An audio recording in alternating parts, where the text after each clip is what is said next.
I'll be talking about our phenomenal team, and even have one of our original team members talk a little bit about his experiences working with Dublin Top from the very beginning. And lastly, I'll be talking about how you, the audience, can help Dublin Top in its future aspirations of expanding past the local level. Steve Jobs once said that if you're not passionate enough from the start, you'll never stick it out. For me, with tennis, this started when I was just a young 7-year-old pre-adolescent tween. I was a ball of pure energy. Now, with this being said, when one day my dad came up to me saying that he had a big surprise for me, you might imagine what my reaction was. I was quite literally jumping up and down off the walls with excitement. And so to my dismay, when he pulled out 2 US Open tickets out of his back pocket rather than this brand new 4,000-piece Lego Star Wars set, I wasn't exactly the happiest camper. See, if he did that today, I would be beyond thrilled, as I would see all my favorite players, from Djokovic to Federer, but at the time, I really did want this Lego set. But being the polite child that I thought I was, I put on the fakest smile I could muster and gladly accepted the tickets. But what I didn't realize was that this one event would change my perception and decision-making more than a decade later. Although I had no previous knowledge about tennis at the time, I found myself terribly intrigued as my dad and I bonded over the singles tournament. Many years later, he had told me that I had stood there for more than 2 hours watching each point with deep concentration. At that moment, I had formed some kind of connection that I would use throughout my childhood years, especially growing up until my high school career. And with this, growing up with this sport behind my back, came the many benefits that it offered me, along with kids that play it today. One of these being persistence. See, growing up, I always found myself giving up too easily. Whether it be my Lego sets or my homework assignments, or even eating vegetables, I always found myself only finishing halfway through. But as I became more and more involved in tennis, I started to see changes. I began finishing each Lego set, and I began finishing each homework assignment, and even learning how to not give up when my mom was force-feeding me Brussels sprouts. See, the reason being is because of how much persistence tennis is able to teach young children.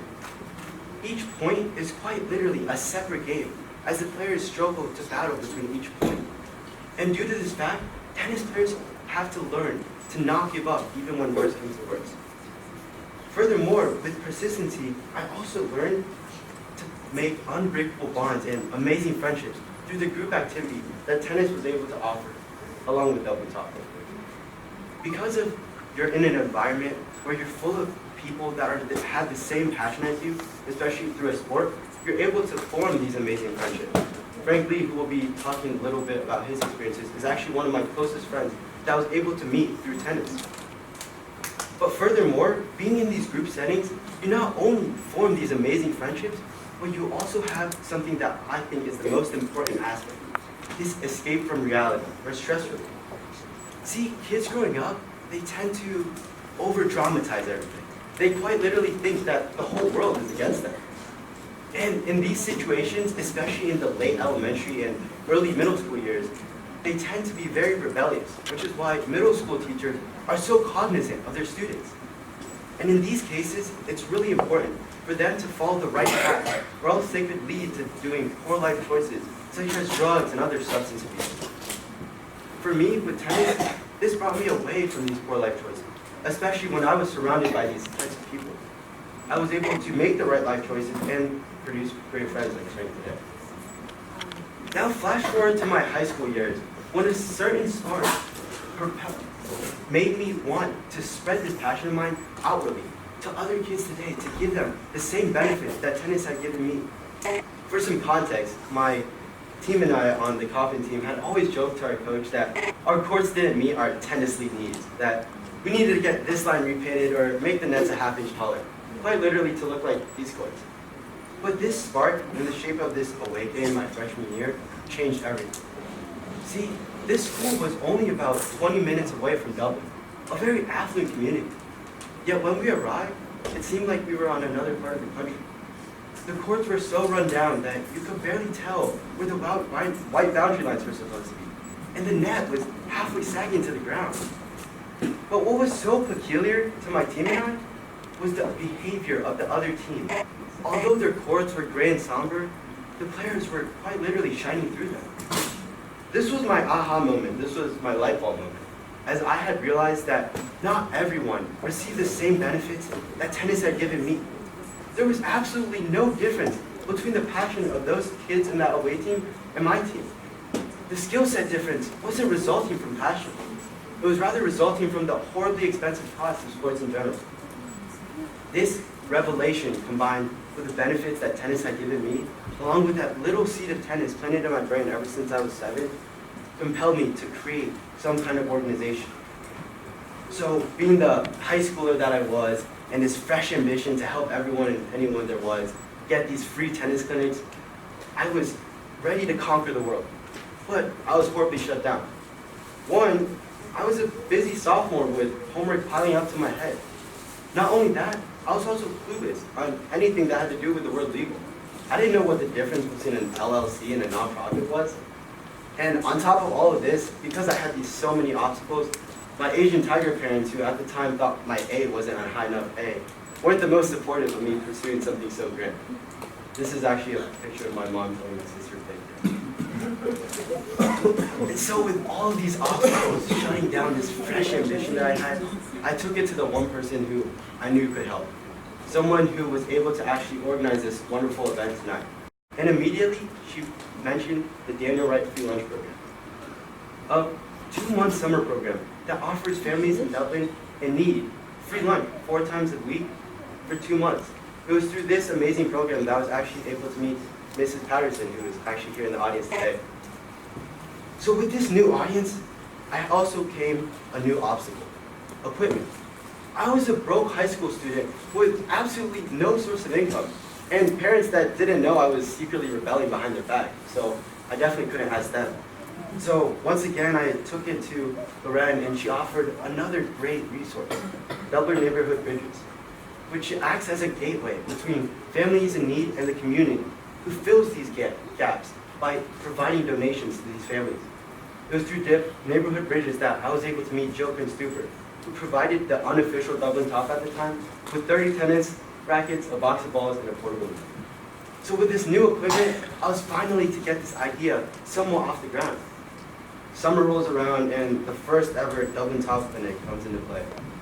The first day was pretty chaotic, as the tennis balls bouncing off the gym walls definitely didn't help, and the kids were practically ticking time bombs.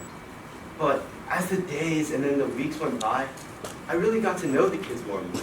My little tennis station was becoming something more than just another activity.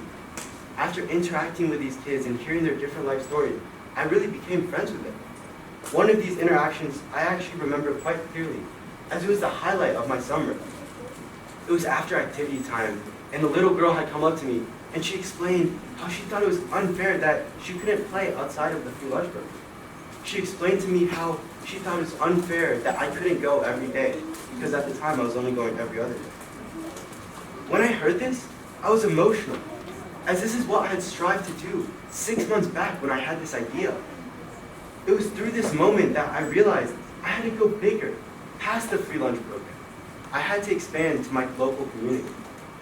And so, the official legal nonprofit of Dublin Top came into existence.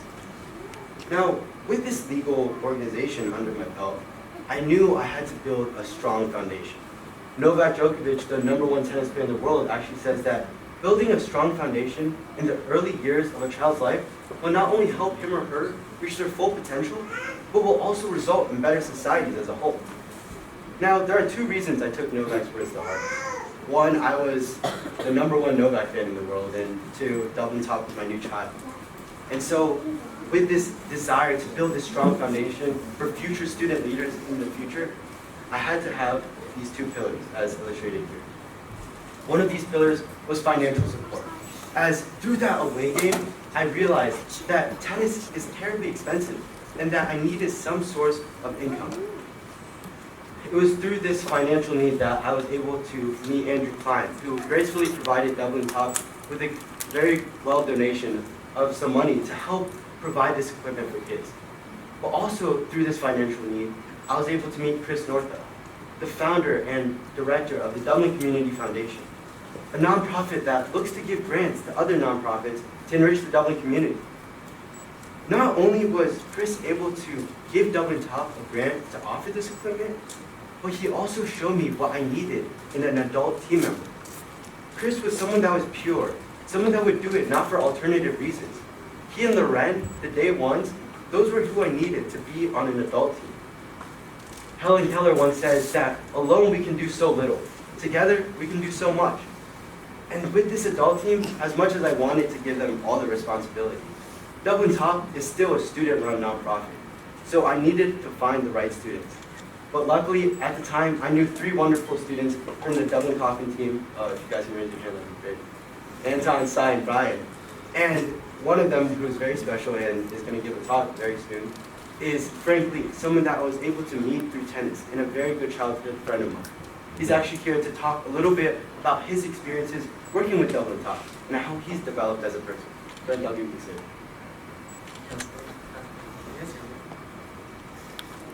Can you guys hear me? Yeah. All right, sorry. Good evening, everyone, and thank you for taking your time to be with us today. My name is Frank Lee, and I have been with the Dublin Top team since this past July. And it's been great working with the Dublin Top team and seeing the kids come back week after week. It's pretty funny that I'm working as a Dublin Top team member right now, because I remember when I was younger, or when I was their age, I did not really have a passion for anything. I was really lazy, and I didn't really want to do anything that I did not enjoy doing. And my parents could tell you that I didn't want to do anything except for steal from the candy bowl that my mom kept from the top of the refrigerator. And also, William could probably confirm to you that I literally would not go outside and do anything that I didn't want to do unless there was some sort of reward involved, such as junk food or video game time. And you can probably imagine my surprise when I first joined Dublin Top and see these kids actually excited to play tennis and not just there because their parents forced them to, like mine did. I don't know if some of you parents in the audience out there know this, but sometimes your kids won't listen to you. And this is the same with Dublin Top. Even though it's been a little stressful, it's 100% paid off to see these kids improve and their unwavering enthusiasm for tennis. We hope to expand this opportunity to other students by branching out to other schools such as Glacier Ridge Elementary School. And this will be a really big leap in our mission of helping more and more kids discover a potential for tennis. It's been really heartwarming these past weeks to see these kids show up week after week with excitement to actually play tennis. And we hope that they will take this excitement and develop it into something further. For example, many of our students right now frequently ask for more balls regardless of whether or not they've hit the previous balls open. And this is really uplifting to us for a number of reasons. Well, first, it tells us that they aren't just thinking about their brand new Lego set the entire session and not focusing on tennis. And second, it's really this drive and motivation in students that we are looking for and trying to bring out in our students. And third, and finally, it's just really reassuring to see that we are progressing along in our mission and that kids are actually passionate to be there and play tennis. And a big part of our mission is to just make tennis more available to them. Tennis really isn't the most wide-known sport, and when you mention sports to someone, tennis most likely isn't the first thing they think of. And that's a big part of this is because tennis is really expensive. The equipment and the experience and lessons that you need to even start playing tennis is just, it can rack up to hundreds and hundreds of dollars, which would deter many families from playing, whether it was they couldn't afford it or whether they just didn't want to commit money and time and effort into something that they didn't know whether or not their child wanted to continue on with. So we at the Dublin Top team destroy this cost barrier and provide the equipment and experience that children need to start playing without the risk of the parents having to invest this time, effort, and money to just merely get their child out and start playing tennis. And I know that back when I started to get interested in tennis, I would really appreciate an opportunity like this because I didn't really have the courts or the people I didn't have a way of practicing tennis. So, and when I heard about Dublin Top, I was really excited to join because I didn't want anyone to have to quit tennis because they couldn't access it. And because tennis, obviously, in my unbiased opinion, is one of the best sports out there. And joining the Dublin Top team has really just changed me as a person. I mean, before Dublin Top, I wasn't really exposed to that many situations where I had to take responsibility for other people, much less a group of kids. And on top of this, I don't have any adults to look to for guidance and help whenever I need it with Dublin Top. So having these responsibilities placed on me has really just helped me mature and develop as a person. And above all of this, working with little kids has just really taught and tested my patience. Because as you guys know, 7-year-olds, you can't really tell them what to do because they won't listen if they don't want to do it. And it's just been really great overall working with these and developing as a person from working with Dublin Top. And I truly believe that anyone else who works with Dublin Top will also grow patient-wise and maturity-wise, just like I have. Now William's going to talk about how you can contribute to the program. Thank you so much, Frank. I truly appreciate all the help that you've been able to give us over these past few months. Along with this amazing team that we have, as you can all see here, we also have amazing partnerships. One of these being the Racquet Club of Columbus, who was gracefully able to provide Dublin Top over these past cold winter months with free tennis courts in their indoor facility. The thing is, you don't have to be a professional organization or some prestigious club to help Dublin Top in its aspirations. It all starts within you guys, the audience, the community. You guys can spread this influence, this awareness that we have to convey this message that we want to spread the influence of tennis on today's youth. Or if you have any young children that would like to dip their feet in this amazing sport, you can have them come to these Dublin Top clinics. Or if you have high schoolers or middle or late middle schoolers, you can maybe even have them potentially become a team member and have them give back to their community through this unique way. And on top of all of that, if that doesn't sound good, you could purchase one of these amazing t-shirts that Anton kindly designed and are for sale back there. But that would still be to spread our influence and awareness of our mission. See, if we're looking at the grand scheme of things, I only had this idea a year ago. And now in the springtime, we're looking to expand to 3 new elementary schools and more to come in the summer.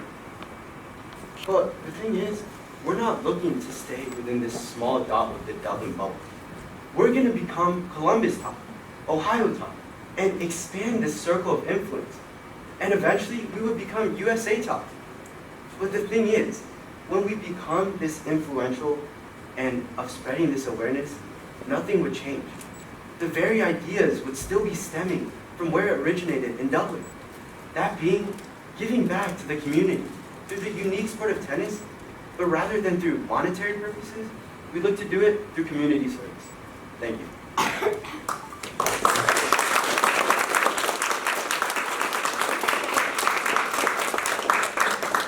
And if any of you all would have any kids that would want to possibly join the team, you can go to Frank, who will be operating here, and then back there is for the coach application, and anyone that would like to